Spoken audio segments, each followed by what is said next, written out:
আবারও সাবাস, আবারও সালাম, আবারও স্যালুট জানাই বাংলার নেত্রী মমতা ব্যানার্জিকে। কেন জানেন?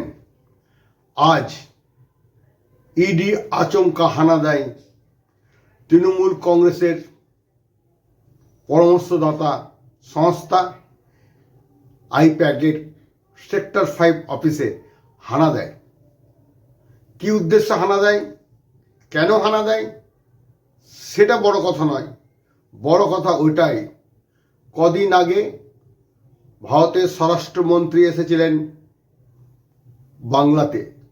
উনি কোনো জনসভা করতে আসেননি, উনি এসেছিলেন পার্টি বড় বড় মাথাদের সঙ্গে বসতে, কি করে 2026 বিধানসভাটা বাংলা থেকে তৃণমূল কংগ্রেসকে উৎখাত করে বিজেপিকে আনতে হবে। উনি নিধান দিয়েছেন ইসকে পার 294 পার।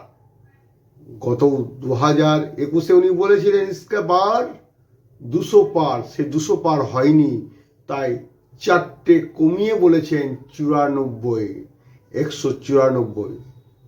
সেই অনুযায়ী আজকে উনি খেলা খেলে দিলেন। আজকে ইডিকে লেলিয়ে বিজেপির অন্যতম হাতিয়ার তোতা পাখি ইডিকে দিয়ে তারা খেলিয়ে দিলেন যে তৃণমূলের পরামর্শদাতা সংস্থা আইপ্যাকের অফিস হানা দাও। হানা দিলে কি পাওয়া যাবে এটা সকলেই জানেন। ওই অফিসে কি আছে, বুথ স্তর থেকে জেলা স্তর, জেলা স্তর থেকে পঞ্চায়েত, পঞ্চায়েত থেকে রাজ্য স্তর, সকল কর্মী নেতাদের ফোন নাম্বার আছে। যেই ফোন নাম্বারগুলো থেকে তৃণমূল কংগ্রেস বা আইপ্যাক তাদের প্রতিনিয়ত ফোন করে তার সংগঠন যাতে শ্রীবৃদ্ধি ঘটে তৃণমূল কংগ্রেসের, সেগুলা করে।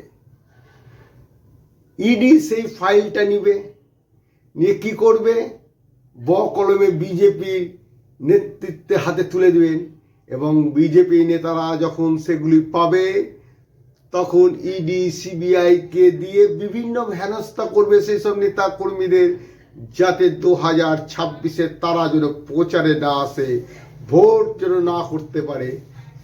মমতা ব্যানার্জি যার নাম বাংলার বাঘিনী, উনি কি সেটা মেনে নেবেন? কোনো দিনই মেনে নেবেন না।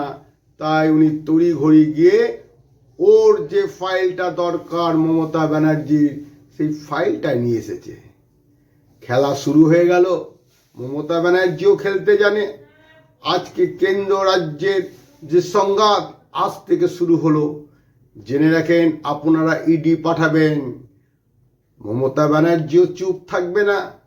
তারও রাজ্যে পুলিশ আছে, প্রশাসন আছে, তারাও গিয়ে কিন্তু ওই বিজেপি পার্টি অফিস থেকে গিয়ে তাদেরও সমস্ত ফাইল আনবে। তখন খেলাটা ভালোই জমবে, তাই না? তাই বলছি মমতা ব্যানার্জিকে নোংরা খেলায় খেলাবেন না।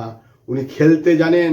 2021 যেমন খেলে আপনাদের 2 অক্ষরে নামিয়েছে, এবার এমন খেলা খেলবে আপনাদের 1 অক্ষরে নিয়ে আসবে, অর্থাৎ 1 থেকে 9 মধ্যে থাকবেন বিধানসভাতে।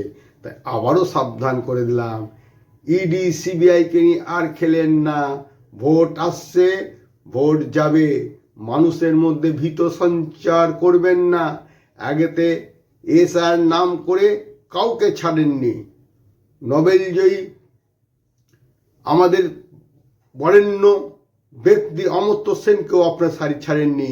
একটার পর একটা করে যাচ্ছেন, বাংলার মানুষকে হেয় করছেন, বাংলার মনীষীদের হেয় করছেন, ছোট করছেন। বাংলার মানুষ কি ভালো চোখে নেবে?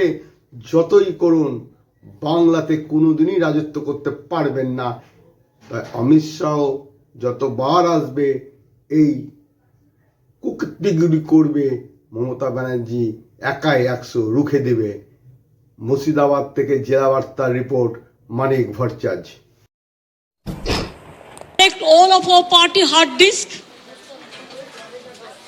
the candidate list, the party strategy, the party plan. Is it the duty of the ED and Amit Shah, the nasty home minister, the naughty home minister, who cannot protect the country, and he's taking away all my party documents. If I raid the BJP party office, what will be? My hard disks? See, phone, hard disk, all they are collecting, and they have already attacked my IT office also. In fact, sector 5, I am going there also. কোনো প্রয়োজন থাকতো ED, তারা income tax থেকে কাগজ নিতেই পারতো। Election আসলে income tax notice পাঠায়, বিজেপিকে তো নোটিশ পাঠায় না। ডাকাত ওরা, সবচেয়ে বড় ক্রিমিনাল, মানি পাওয়ার, মাসেল পাওয়ার,